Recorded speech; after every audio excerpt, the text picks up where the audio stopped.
Estamos grabando. Y comparto. Ya chicos, como les comenté ayer, la idea ahora es que empecemos a hacer ejercicio para ponernos un poco en el ya en el trabajo digamos, para ya la evaluación. ¿Okay? Entonces, aquí estoy en el capítulo del libro.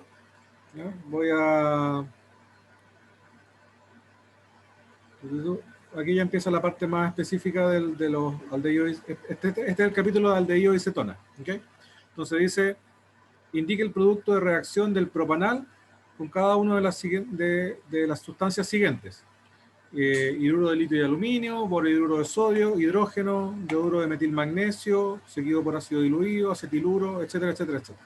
Entonces aparecen una serie de reacciones aquí. Entonces vamos a ir soltando un poco la mano con las reacciones para recordarnos un poco cómo era la idea.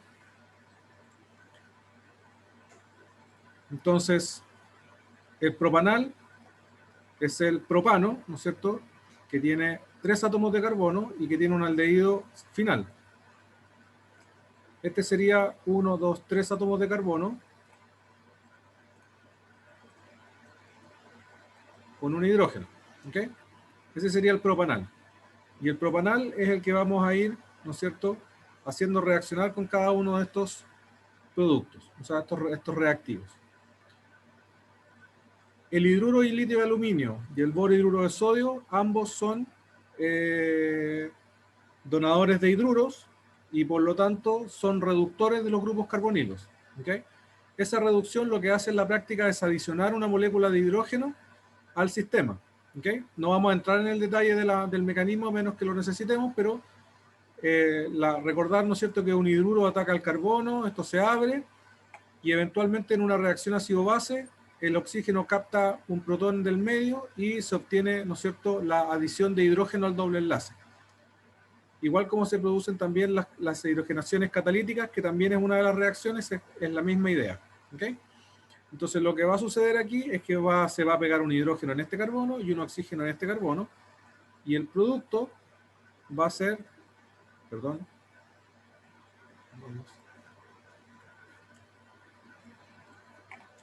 ¿no es cierto?, va a ser, aquí ahora van a haber 2 hidrógenos, y aquí va a haber un oxígeno y un hidrógeno.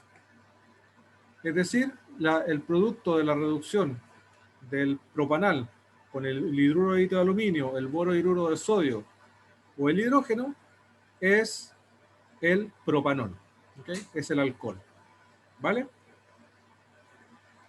Me van parando si es que tienen dudas. Vamos a seguir un poco más abajo. Vamos a borrar aquí. Profe, Dígame. ¿lo podría explicar como, solo con palabras como el paso a paso de cómo saldría para que quede El eso? Es que no lo mecanismo. entiendo. Sí. El mecanismo, como les dije, cada vez que ustedes tienen un carbonilo, ¿no es cierto?, oxígeno aquí, aldehído o cetona, ya sea la reacción con borohidruro, porque la reacción con borohidruro y hidruro de litio de aluminio son distintas a la del hidrógeno, pero en ambos casos el producto final, ¿no es cierto?, es la adición de hidrógeno en ambos átomos del doble enlace. En el caso de los hidruros, ¿no es cierto?, de forma resumida, el hidruro, que es un hidrógeno con carga negativa, ataca al carbono, esto se abre, ¿no es cierto?, se va a producir un tetraluminato y un tetraborato en el caso de los hidruros, de estos hidruros, ¿no es cierto? Pero eventualmente lo que va a suceder es que esta forma, ¿no es cierto?, si lo hacemos conceptualmente, podríamos decir, vamos a tener el hidrógeno aquí, vamos a tener el oxígeno acá con una carga negativa, eventualmente va a captar un protón del medio en una segunda reacción con adición de ácido, y esa captación va a generar, ¿no es cierto?, el alcohol final. ¿Okay? En el caso del hidrógeno, el mecanismo es el catalizador, ¿no es cierto?, hace de que las moléculas de hidrógeno, ¿no es cierto?, se acerquen al grupo carbonilo, adicionándolo en ambas partes y lo que genera nuevamente, ¿no es cierto?, el alcohol. ¿Ok? Ese podríamos decir es el paso a paso. ¿Ok? Gracias, profe.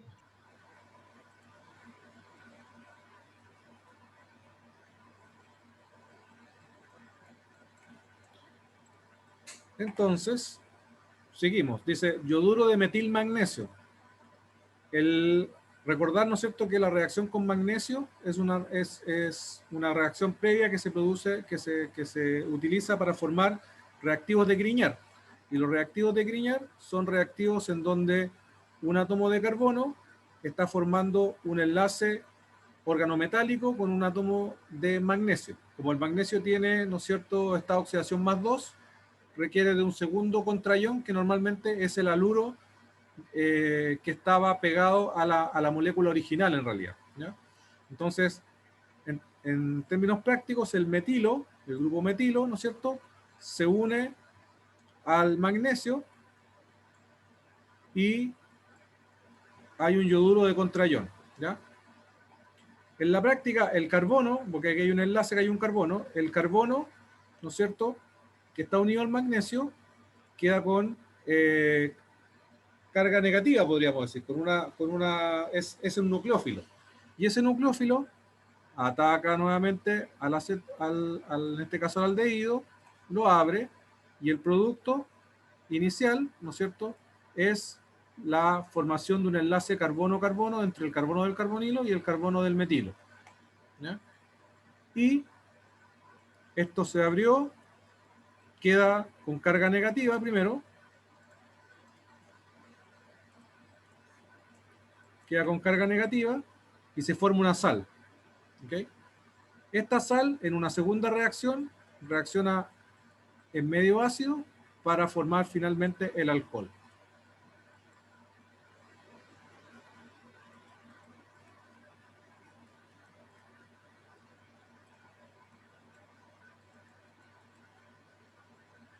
Entonces, el producto va a ser, en este caso, el 2-butanol. ¿Okay? Es decir, extendimos la cadena en un átomo de carbono por la presencia del metilo. ¿Se entiende? Sí, profe. Ya. Acetiluro de sodio. El acetiluro de sodio es la sal de la base conjugada del acetileno. El acetileno es este, ¿no es cierto? El etino y el acetileno tiene hidrógenos que son relativamente ácidos y pueden ser sacados, ¿no es cierto?, por una reacción, por ejemplo, con sodio metálico. ¿Ya? Esta es una reacción que no vimos, ¿no es cierto?, pero así es como se prepara el acetiluro de sodio. Entonces ustedes colocan sodio metálico y el sodio metálico reduce al hidrógeno del acetiluro, se produce hidrógeno molecular y el carbono pierde un hidrógeno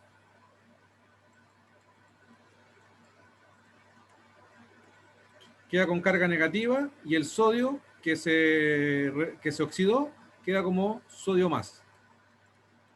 ¿Okay? Más hidrógeno molecular que se produce en la reacción. Esta molécula es el acetiluro de sodio, es decir, es una sal. Pero lo importante es que aquí tenemos un nucleófilo. Este nucleófilo es el que puede ahora atacar, ¿no es cierto?, a un aldehído, en este caso el propanal, lo abre aquí y se produce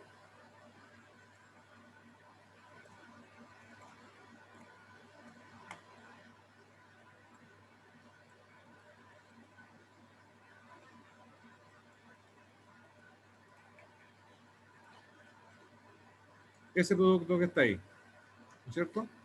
Y luego el ácido diluido lo que hace es nuevamente entregar protones para que el oxígeno negativo pueda formar el producto final, que es el alcohol.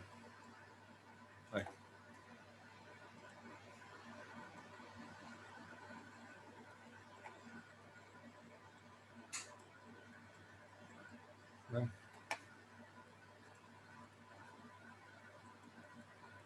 estoy colocando con un cierto ángulo para que me dé ahí, pero esa es la idea.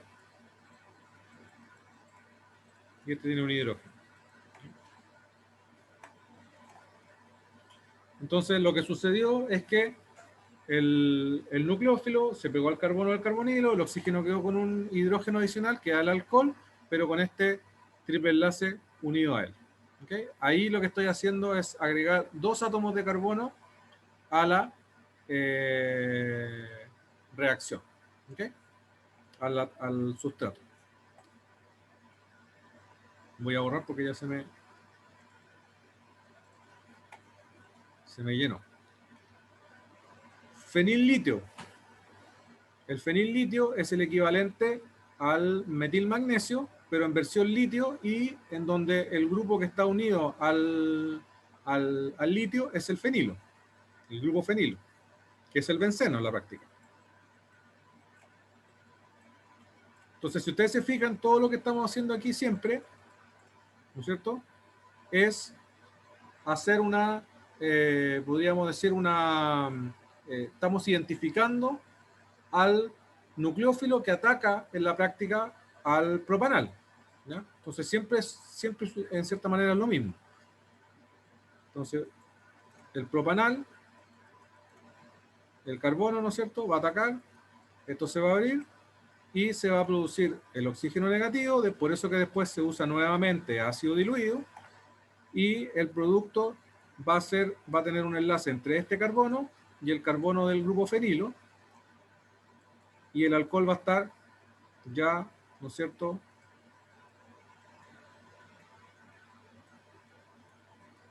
en su forma neutra. Entonces vamos a tener un enlace al carbono del propanal, ¿no es cierto? Voy a tener los otros 2 carbonos que están aquí y un grupo OH ahí.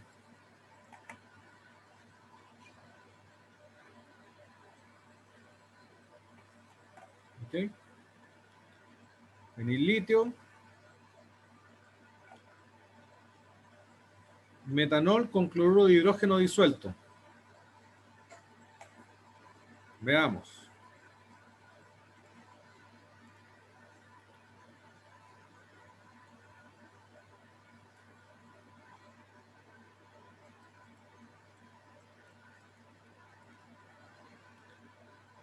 Metanol en ácido clorhídrico. Entonces, ¿qué sucede? Nosotros sabemos que los alcoholes atacan también a los carbonilos, aldehídos y cetonas, y se produce lo que se conoce como un hemiacetal.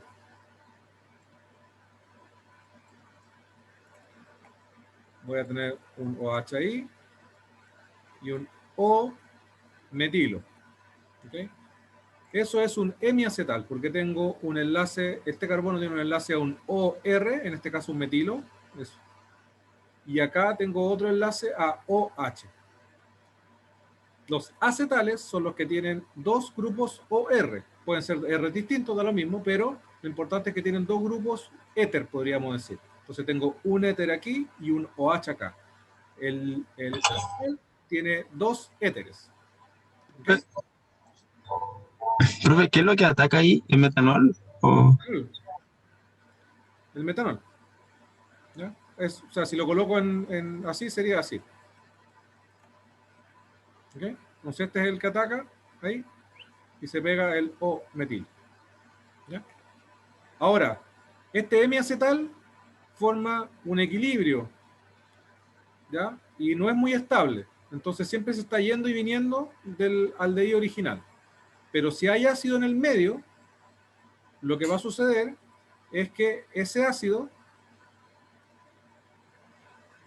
va a protonar este grupo de aquí, ¿no es cierto? Va a generar esto y una segunda molécula de metanol va a atacar y va a sacar a este grupo de aquí. En realidad es una SN1, ¿ya? Se forma un carbocatión, etcétera, pero para que nos acordemos esencialmente de lo que pasa, es que hay un reemplazo ahora de este OH por otro grupo metoxilo y lo que se produce ahora es un acetal, porque voy a tener o metilo o metilo. Entonces, este es el hemiacetal y este es el acetal. ¿Okay? Y eso solo se produce si hay ácido en el medio. Si yo coloco el aldehído en metanol, no pasa nada. Pero si lo coloco en el metanol, lo coloco con un poquito de ácido clorhídrico, entonces se va a producir el acetal. ¿Ok? Puede ser otro tipo de ácido también. ¿Se entiende?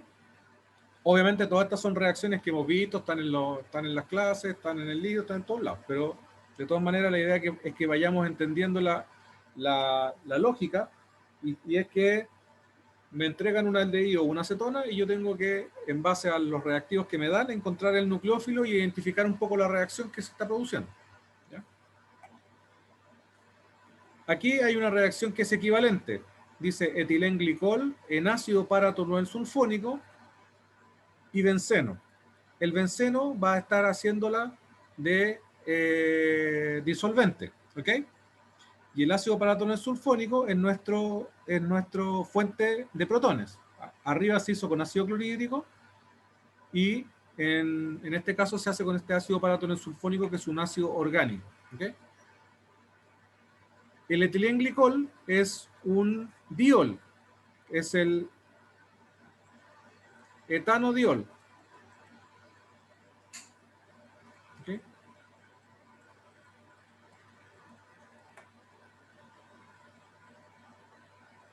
¿Ok? Entonces, ¿qué va a suceder? Va a pasar exactamente lo mismo que pasó con el metanol. Lo voy a dibujar aquí. El propanal es atacado por uno de los oxígenos, ¿no es cierto?, del etilenglicol. Se va a producir el hemiacetal.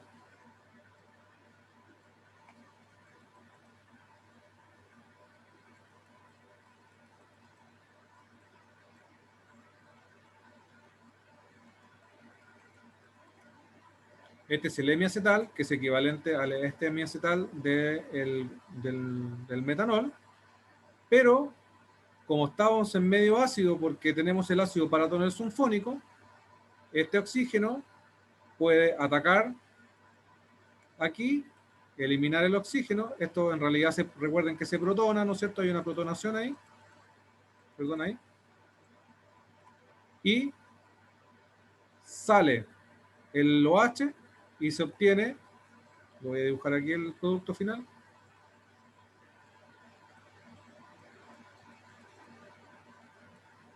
el acetal, oxígeno, oxígeno, pero que ahora está unido por dos átomos de carbono. ¿Okay? Entonces también, nuevamente, tengo el equivalente a esta molécula que está acá, pero en versión etilenglicol. ¿Vale?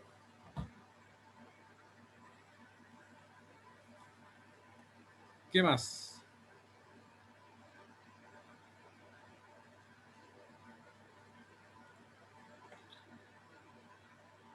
Anilina. La anilina es la bencilamina. ¿Ok?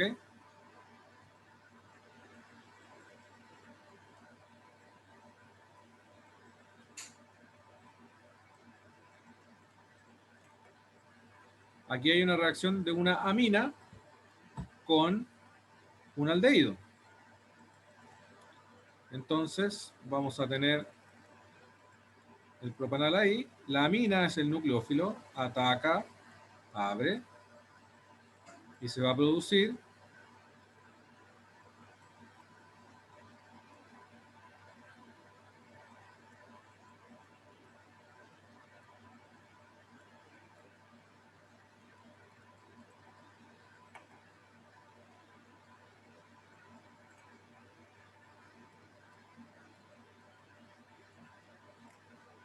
¿no es cierto? Este intermediario. ¿Por qué digo intermediario? Porque si ustedes miran, ¿no es cierto?, esta reacción, se van a dar cuenta de que lo primero lo que va a suceder es que esto es inestable y se produce una eliminación del enlace carbono-nitrógeno, en donde el OH del carbono, que era originalmente el oxígeno del carbonilo, ¿no es cierto?, sale como grupo saliente, y el hidrógeno, ¿no es cierto?, se pierde como un protón y se produce una eliminación. Y el producto real de esta reacción final, ¿no es cierto?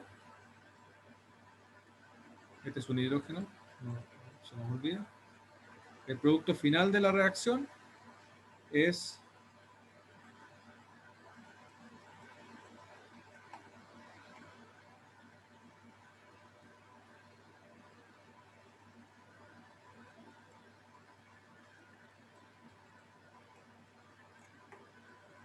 la imina. ¿Ok?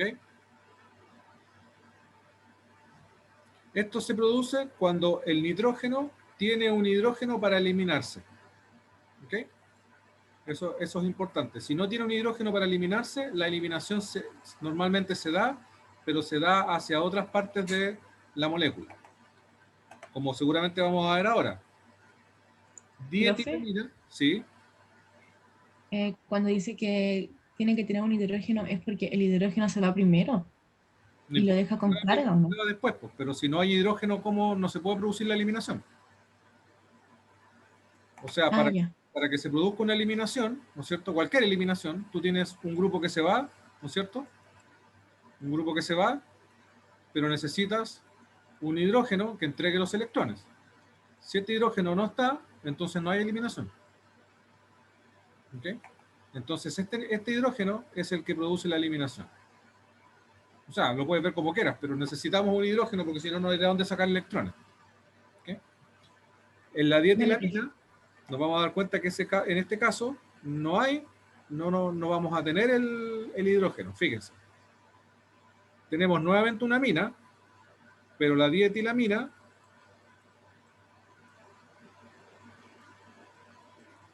que es esa molécula de ahí,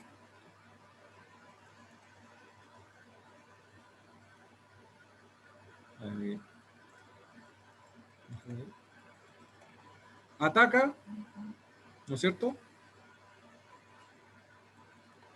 Se va a producir un intermediario que es equivalente al que teníamos arriba.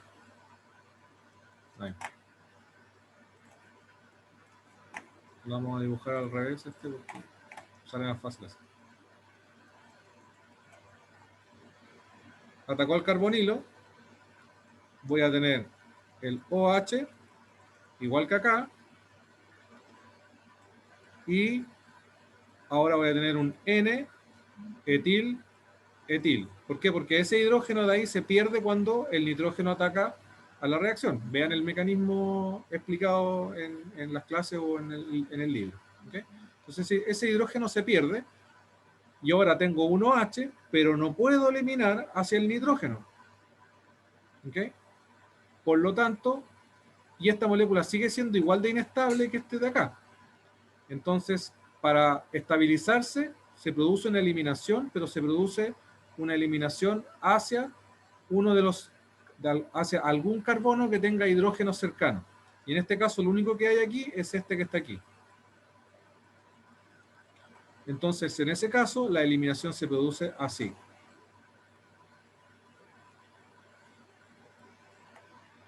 Y el producto final, entonces, es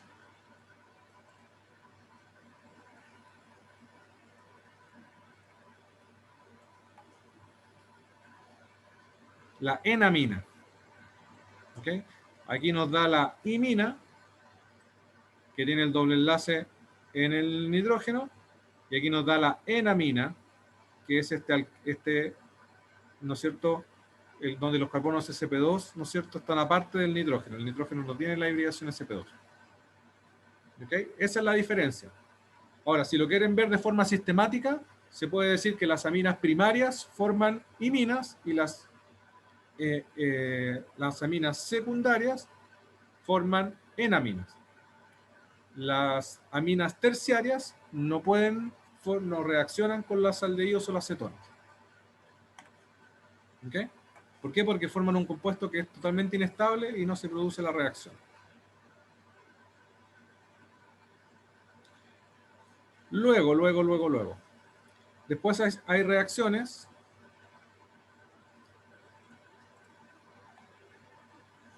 ¿No es cierto? Como la reacción con hidroxilamina, hidracina. ¿Ok? Vamos a ir viendo algunos. Entonces, la hidroxilamina es un caso especial de estas reacciones que acabamos de ver. Son otras aminas. Entonces, la hidroxilamina es el NH2OH. Entonces, de cierta manera, es una, ¿no es cierto? Es una amina primaria. ¿Ok? Para que no hagamos todo esto, porque está la hidracina, la nitrofenilhidracina, la semicarbazida, son todas reacciones que vimos aquí y que están acá. Las voy a mostrar. Aquí está. ¿Ya? Entonces, la hidroxilamina es esta amina, y la amina, ¿no es cierto?, va a atacar, va a abrir, y se va a producir, como es una amina primaria, se va a producir, ¿no es cierto?, la enamina. Pero es una enamina que tiene un OH. ¿Ok? Entonces a esa enamina se le llama oxima. Pero es un caso especial solamente. Pero el caso, si ustedes se dan cuenta, es lo mismo. ¿Ya? Seguimos formando, ¿no es cierto?, la imina. Está el caso de la fenilhidracina, en donde nuevamente tenemos una amina primaria, en donde tiene pegado todo esto que está aquí. ¿Ok? Entonces, esto sigue considerándose un grupo R, podríamos decir. Entonces yo hago toda la reacción, la amina choca aquí, abre acá, ¿no es cierto? Se produce la eliminación entre el carbono y el nitrógeno, y ahora el grupo R que tengo pegado es este trozo que está aquí, que es el equivalente al OH o el equivalente a cualquier R que esté unido a la amina primaria. ¿Ok? En el caso de la reacción que estábamos haciendo antes, era el fenilo, el grupo fenilo, que era el grupo que estaba unido a la amina. Y está la semicarbazida. Nuevamente la misma idea, tenemos la misma amina, pero con todo esto pegado como grupo R. Entonces, la amina ataca, se abre, se cierra, se abre, se produce la eliminación entre el carbono y el nitrógeno, y todo esto de aquí, que es lo mismo que está aquí, queda como un grupo R. A esto se le llama semicarbazona. Cuando es fenilhidracina, se le llama felinhidrazona. Pero son solamente casos especiales de la reacción de las aminas primarias con los aldehídos y cetonas. ¿Okay?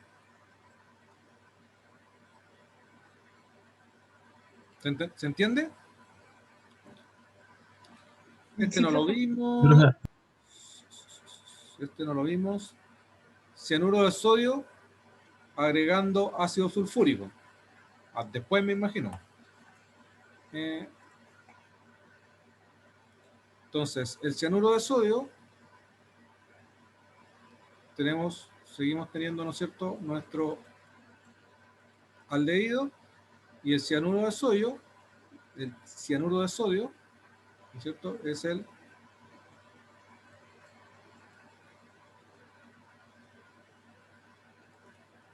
esta es el ion, obviamente tenemos el sodio más, pero este es el nucleófilo, que ya lo habíamos visto en otras reacciones. Ataca al carbono, el oxígeno se abre, ¿no es cierto?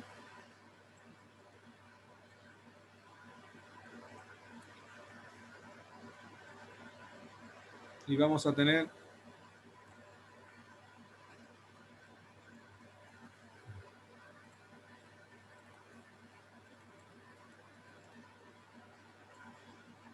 va.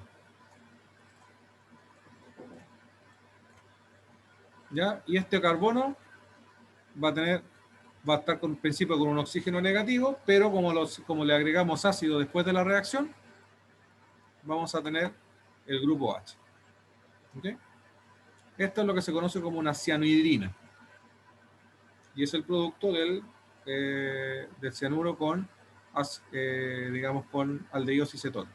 ¿Okay? El ácido crómico es un oxidante. ¿Okay? Y los oxidantes oxidan aldehídos. Las cetonas no se pueden seguir oxidando a menos que se rompan, pero los aldehídos sí tienen la capacidad de oxidarse y la oxidación produce el ácido carboxílico. ¿Ok? Ese es el producto, digamos, de oxidación de un aldehído. ¿Vale? ¿Dudas con respecto a esto? Este es, en cierta manera, es como un resumen de todas las reacciones o de la mayoría de las reacciones que vimos. ¿Ok? Entonces ahora vamos a elegir un par de ejercicios adicionales.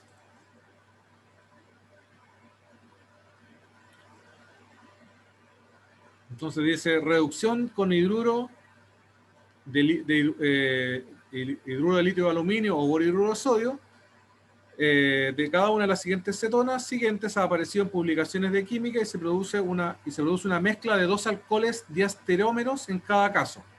Escriba las estructuras o construya modelos moleculares de ambos alcoholes producidos en cada cetona. ¿Okay? Entonces, por ejemplo, nos dicen la reducción de la S3-fenil-2-butanona. El butano, 1, 2, 3, 4. 3-fenil, 1, 2, 3.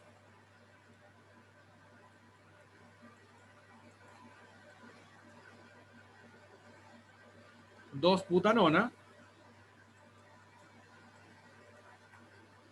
Y es la S. ¿Okay? Entonces, este carbono es asimétrico, ¿no es cierto? Y por lo tanto vamos a tener un hidrógeno aquí también. Y tenemos uno, ¿no es cierto? Tenemos el carbono que tiene 2 enlaces oxígeno, este carbono que tiene 3 enlaces a carbono y este que tiene un solo, que es, ¿no es cierto?, un carbono con 3 hidrógenos. Entonces, el más importante sería este, le seguiría este y después el metilo. Tendríamos así. Como es la S, ¿no es cierto? Si yo dejo el hidrógeno para atrás, el S, ¿no es cierto?, sería este que tenemos dibujado para acá, tal cual como lo tenemos dibujado. ¿Ok? Entonces, vamos a borrar el hidrógeno y lo que vamos a hacer es colocarle eso a la molécula. ¿Ok? Porque se entiende que aquí hay un hidrógeno. Entonces tenemos 1, 2, 3, S. ¿Ok? Esa es la S3-fenil-2-butanona. Ahora, cuando esta molécula reacciona con un hidruro, va a producir una reacción en donde un hidruro negativo, ¿no es cierto?, va a atacar esto y se va a producir la abertura y después en una reacción de acidez, digamos, de agregar ácido, este oxígeno va a captar un protón del medio y se va a producir el alcohol. El producto que yo podría dibujar, ¿no es cierto?, inicialmente sería OH, ¿no es cierto? Ese sería el producto, más el fenilo. Pero a nosotros nos dicen que esto produce una mezcla de 2 alcoholes diasterómeros. ¿Por qué produce una mezcla de 2 alcoholes diasterómeros? Porque este centro que yo acabo de formar, porque este carbono tetraédrico que está aquí, no estaba originalmente acá, está como un carbono sp2. Este nuevo carbono sp3 tetraédrico es un centro asimétrico porque tiene un grupo OH, tiene todo este grupo de acá, un grupo metilo y un hidrógeno también. Ahora, ¿qué orientación tiene el OH? Va a depender de cómo entró el hidrógeno. ¿Okay? Si el hidrógeno entró, por ejemplo, por delante en esta molécula, el OH va a quedar para atrás. Si el hidrógeno entra por atrás, el oxígeno va a quedar por delante. ¿Okay? Como el hidruro no tiene ninguna preferencia y puede entrar tanto por delante como por atrás del plano que estamos mirando acá, en la práctica se van a producir ambos productos. Uno va a tener el OH hacia adelante, ¿no es cierto? Y el hidrógeno atrás. Y otro va a tener la configuración contraria, ¿no es cierto? El OH va a quedar para atrás y el hidrógeno va a quedar adelante. El grupo fenilo sigue en la misma orientación porque él ya era ese originalmente. ¿Ok? Entonces aquí yo voy a tener el R, si ustedes se fijan, este es el R, S, y aquí voy a tener el S, S. Ambos son diastereoisómeros. Porque tienen dos centros asimétricos y solo se diferencian en uno solo. ¿Ok? ¿Se entendió? Profe, ¿Sí? ¿por qué cuando entra el hidrógeno no tiene preferencia? Como por entrar de un lado o de otro. La pregunta verdadera es, ¿por qué tendría que tener preferencia? ¿Cómo es el carbono, cómo es un carbonilo? Geométricamente hablando. Es un carbono sp2, ¿no es cierto? Que tiene un enlace con un oxígeno también con hibridación sp2. Y por lo tanto, la geometría de este doble enlace es plana. ¿Okay? Aquí hay un orbital así y hay un orbital así. Si yo lo veo como de lado, digamos, yo tengo algo que es completamente plano. ¿Okay? Entonces, una molécula que está, ¿no es cierto?, que tiene hidruros alrededor, el hidruro puede entrar así o puede entrar así. Y ambas posibilidades son exactamente iguales. No hay ninguna preferencia por una parte o por la otra. Entonces la pregunta no es ¿por qué no hay preferencia? La pregunta es ¿por qué habría de haber preferencia? ¿Okay? Entonces la preferencia se produce cuando por alguna razón uno de los dos caminos es más fácil que el otro. ¿Okay? Aún así, cuando se da ese caso, las preferencias nunca son absolutas. Es decir, se producen preferencias parciales, 80-20, 90-10, ¿no es cierto? Porque uno de los caminos es un poco más difícil que el otro y hay, un tema de velocidad de reacción, una cinética, que hace que uno de los productos se genere más rápido que el otro. Y si yo controlo la reacción desde el punto de vista cinético, voy a tener más preferencia por uno que por el otro. Pero va a haber una selectividad. ¿Okay? Pero si yo dejo que la reacción ande normal, va a haber muy poca selectividad cuando hay razón para una selectividad, pero cuando no la hay, no va a haber una gran selectividad. ¿Okay? Ahora, en este caso particular, si nosotros miramos la molécula, en este caso particular, sí puede que haya una cierta preferencia, pero no es algo que nosotros realmente podamos, o que yo les pueda explicar a este nivel, digamos. ¿Okay? Lo que va a suceder en este tipo de moléculas es que como hay un benceno, que es un grupo voluminoso, uno de los dos planos va a tender a estar más impedido que el otro, porque en uno de los dos lados va a haber un benceno, por ejemplo, por aquí, y en el otro lado no va a estar. Entonces, este lado va a estar un poquito más apretado que el otro, y eso va a generar una pequeña diferencia. Pero igualmente vamos a obtener una mezcla de dos alcoholes diastereoisoméricos, como dice la pregunta. A lo mejor no en proporciones 50 y 50, pero igual se pueden producir ambos productos. Y eso es lo que nosotros estamos tratando de ver en la pregunta. ¿Okay? Así que los dos diastereoisómeros son estos y ambos pueden darse. ¿Vale? Vale, profe.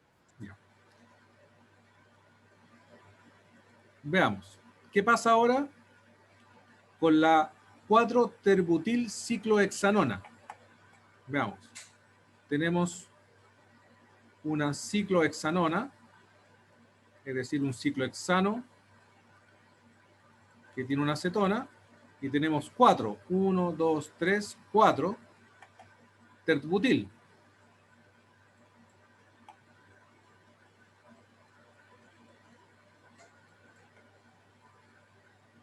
¿Okay? Entonces, ¿qué pasa? Este centro que está aquí no es asimétrico. ¿Por qué no es asimétrico? Porque si yo me voy por aquí y me voy por acá, me voy a encontrar que es idéntica. La molécula no tiene quiralidad porque hay un plano de simetría que corta la molécula por la mitad. ¿Ok? Entonces, no hay realmente, ¿no es cierto?, un centro asimétrico aquí, así que da lo mismo como yo coloque este grupo de acá. ¿Ya?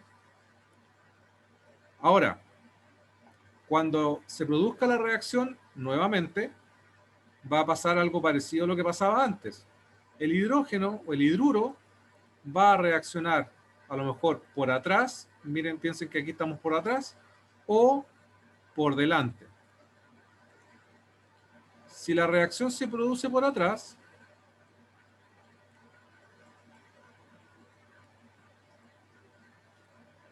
y aquí necesito que me pongan un poquito de atención porque es como raro.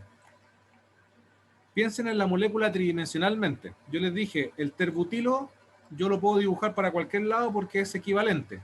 Sin embargo, la molécula física, cuando sea atacada, va a tener el terbutilo en una cierta orientación. ¿Ok? Entonces, en la práctica, cuando yo digo que el hidruro entra por atrás o entra por adelante, me estoy refiriendo a que puede entrar por el mismo lado del terbutilo, de donde está el terbutilo, o puede entrar por el lado contrario a donde está el terbutilo. Esas son las dos opciones. ¿Okay?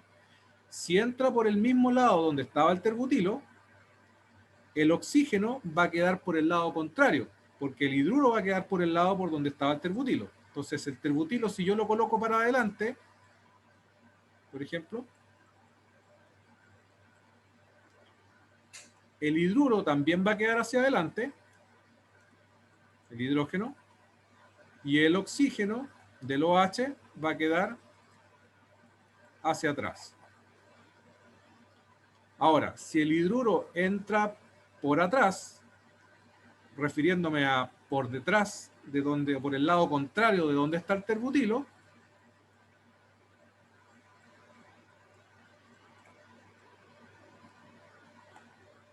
lo que va a suceder es que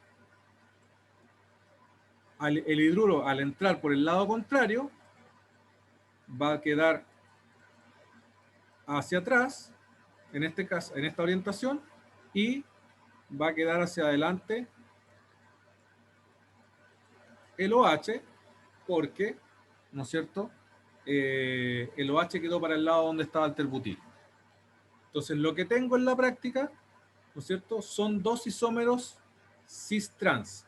Y nosotros sabemos que los isómeros cis-trans de cicloalcanos son diastereoisómeros, por definición. ¿Okay? Entonces, por eso que nos da nuevamente una mezcla de diastereoisómeros. ¿Okay? Profe, Dígame. entonces al agregar el hidruro, se supone que uno elige dónde quiere dejarlo, en este caso, ¿o no? Claro, uno elige por dónde dejarlo, pero tiene que saber que experimentalmente uno no va a poder elegir dónde dejarlo. Lo que uno está analizando aquí es qué es lo que va a suceder. Y tú tienes que ver las opciones. Entonces tú tienes que asumir de que el hidruro va a entrar por cualquiera de las dos posiciones. Y tú tienes que analizar, esta posición me queda de esta manera, esta otra posición me queda de la otra. ¿Entiendes? Y en ese caso, ¿Mm? cuando entra sería como mejor que quede como para adelante, ¿o no? Eso también es complicado, porque en realidad aquí nosotros estamos viendo la molécula plana, pero nosotros sabemos que no es plana, ¿no es cierto? ¿Cómo va a estar cómo creen ustedes que va a estar en términos conformacionales esta 4-terbutil ciclohexanona? Si yo la dibujo, si yo hago una conformación de esta molécula, ¿no es cierto?, y yo coloco el terbutilo, por ejemplo, ecuatorial, que es la lógica, el carbonilo va a estar así. La otra conformación que tiene el terbutilo axial va a ser extremadamente inestable porque el terbutilo es muy voluminoso. Eso ya lo sabemos, ¿no es cierto? Entonces, aquí, si yo miro la molécula ahora en 3 dimensiones, yo me voy a dar cuenta que el hidruro puede entrar así o puede entrar así.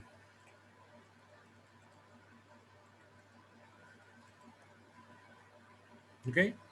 Entonces, dependiendo del volumen del hidruro, porque el hidruro no viene solo, viene con el borohidruro o con el hidruro de litio de aluminio, estos son hidruros relativamente pequeños.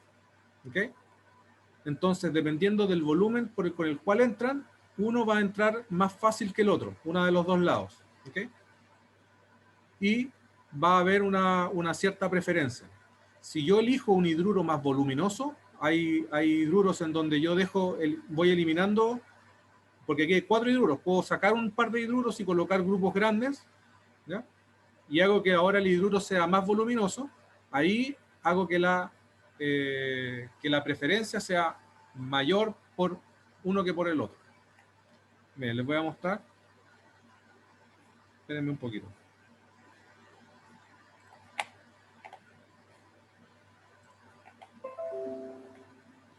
Espérenme. Lo tengo aquí rapidito, se los puedo mostrar.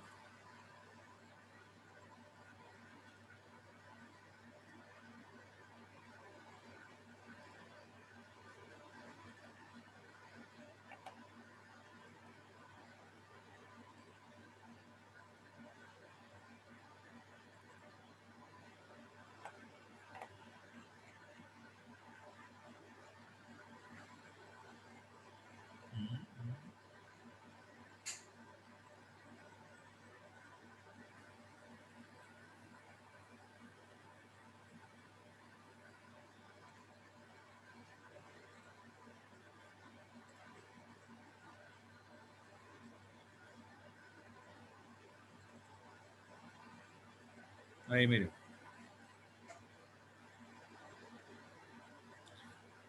Este es un curso de... Este vendría a ser la química orgánica 4 de los químicos. ¿Ok?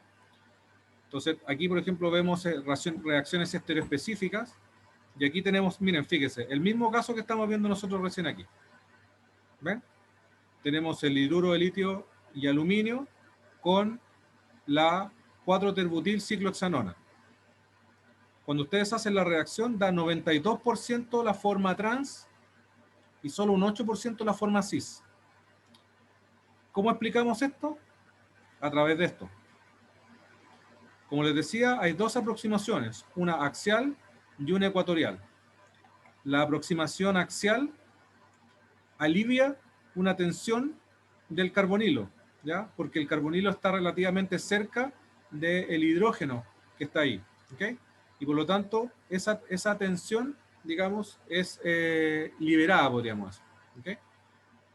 Pero la adición ecuatorial aumenta la tensión del carbonilo que está eclipsado, ¿ok? Además, la aproximación ecuatorial, la que entra por abajo del grupo, el terbutilo aquí está ecuatorial, la aproximación que viene de abajo, que se le llama aproximación ecuatorial, está menos impedida estéricamente que la axial. ¿Por qué? Porque la axial tiene que pasar por entre medio de los hidrógenos axiales. Y eso hace de que haya un volumen mayor. ¿Ok? Entonces, si nosotros después vemos esto así, fíjense, aquí tenemos nuestro compuesto que estábamos mirando al otro lado, que es este de aquí. Si es borohidruro o es hidruro de litio y aluminio, vamos a tener que tenemos un porcentaje como de un 20% de ecuatorial. Es decir, casi todo entra axial. ¿Por qué? Porque el volumen no es muy grande. Pero a medida que yo voy aumentando el volumen, fíjense lo que pasa cuando llego a 3-sec-butil borohidruro, o sea, hidruro de litio y aluminio. Estoy agregando 3 grupos sec-butil, o sea, unas tremendas cuestiones al hidruro y me quedo solo un hidrurito ahí, que es el que ataca. Esta cosa es una tremenda bola con un hidruro y cuando quiere entrar por el lado más impedido, no puede y solamente entra por el ecuatorial. ¿Ven? Así que nosotros podríamos decir, solo rascando la superficie de lo que tiene que ver esto en términos de estereoquímicos, podríamos decir, de las reacciones. ¿Okay? Vale, vuelvo a compartir lo que estábamos viendo. Vamos a hacer un... Gracias, profe. ¿Ya? Imagínense tener 4 orgánicas. Brígido. La ven de a cuadradito los pobres compadres. A ver cómo resulta. Ahora sí. Ya. Ok, entonces, hagamos este par que está aquí. Nuevamente, aquí fíjense que uno se complica cuando no ve la molécula en 3 dimensiones. Cuando uno ve la molécula en 3 dimensiones y la convierte en un objeto tridimensional, esto tiene mucha más lógica y es mucho más fácil de ver, mucho más simple de ver. ¿Ya? Entonces, cuando nosotros vemos, ¿no es cierto?, esta acetona que está aquí, que es una acetona bicíclica, es lo mismo acá, yo puedo identificar de que hay dos planos. Uno es el plano que viene por aquí arriba, donde el hidruro podría entrar por ahí, ¿no es cierto? Y el otro es el plano que está por abajo, la parte de abajo. Esos son los dos planos de esta acetona. Por lo tanto, los productos van a ser precisamente los productos que se dan de que el hidruro entre por arriba o entre por abajo. ¿Ya? Entonces, si digamos que nosotros... Vamos a colocar así. Digamos que el hidruro entra por abajo. Si el hidruro entra por abajo, el hidrógeno va a quedar abajo. Este me quedó horrible.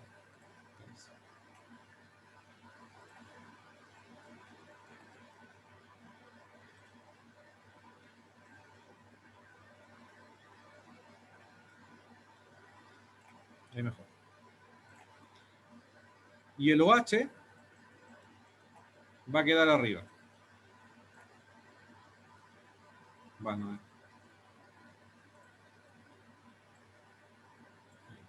¿ok? Pero si el hidruro entra por arriba,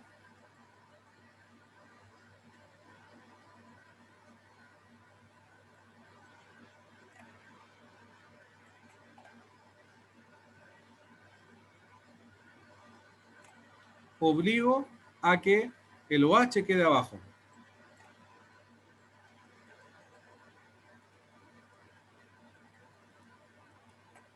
¿Ok? Y ahí tengo mis dos opciones. En la D pasa algo parecido. Ahí está el plano.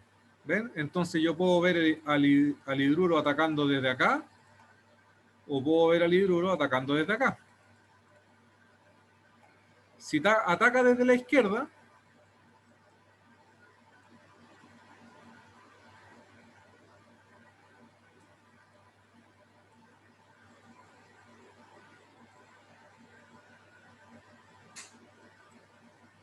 si ataca desde la izquierda, esto de aquí se va para allá. El oxígeno, el OH queda aquí y el hidrógeno queda acá. Si por el contrario el ataque se produce desde la derecha, entonces el oxígeno se va a ir para allá. El doble enlace está aquí.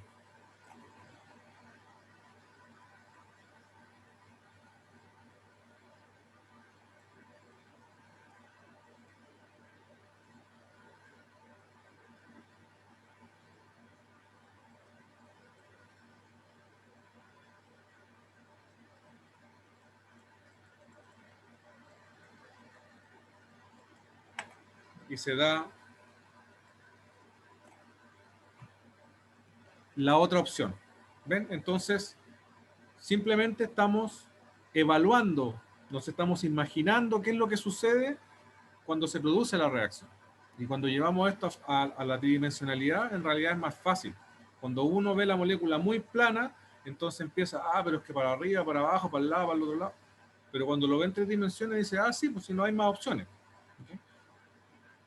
Ahora, siempre en las moléculas cíclicas eso se simplifica porque las moléculas cíclicas son mucho más rígidas.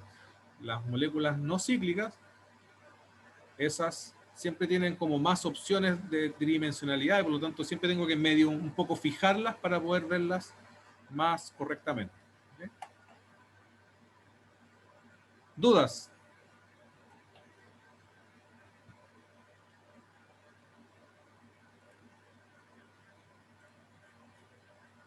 ¿Todo bien? ¿Se entendió? Sí, profe. Ya. Ya, chicos. Entonces retomamos el miércoles con los ejercicios. Deberíamos hacer yo creo que otros ejercicios de aldehídos y cetonas el miércoles y dejar jueves y viernes para derivados de ácido. Y con eso ya estaríamos terminando la parte, ¿no es cierto?, de ejercicio y ya del módulo 3. ¿Ok? Profe, ¿Sí? le quería hacer una consulta. Resulta que en las votaciones que tuvimos, igual surgió la idea de poder hacer la prueba el lunes 19. Y estaríamos entre el miércoles 14 y el lunes 19. Ahí están las votaciones. Pero no sé qué opina usted, profe. Porque usted ofreció las siguientes, o sea, esa semana nomás Sí, la mira, del 2. mira, tengo que mirar porque en este momento no tengo así como en la mente la fecha para ver qué tan apretados quedaríamos. Eh, y, y déjame darle una vuelta. Yo entiendo que también pareciese de que iban a haber iba a haber una extensión de las fechas en las cuales se podían colocar las notas. Entonces, déjenme evaluarlo un poquito y les cuento, ¿ya? Vale, profe. Pero en principio tendríamos que elegir el miércoles si es que esa es la opción que se puede en la semana subsiguiente. ¿Ok? Ya. ¿Vale? Vale, profe. Ya, chicos. Profe, y de los videos. Los videos, Cuando, sí, pues los videos hay que... mira, ahora voy, como les decía, el fin de semana voy a ordenar bien el tema. Y ya les voy a dar, obviamente los que ya piensan que necesitan hacer videos, que los manden lo antes posible para poder empezar a evaluarlo. Y ¿cómo se llama? Para colocar ya una, una fecha tope, digamos, para la entrega de esos videos. ¿Sí? Pero ¿Vale? para los videos grupales, profe. sí, para eso preguntar. Eso también, pues. Sí, pues. Esa para la parte experimental. Ya. Porque lo de los videos grupales es para la parte experimental, no para la parte teórica. Claro. ¿Ya? Ya, chicos. Nos vemos el miércoles entonces.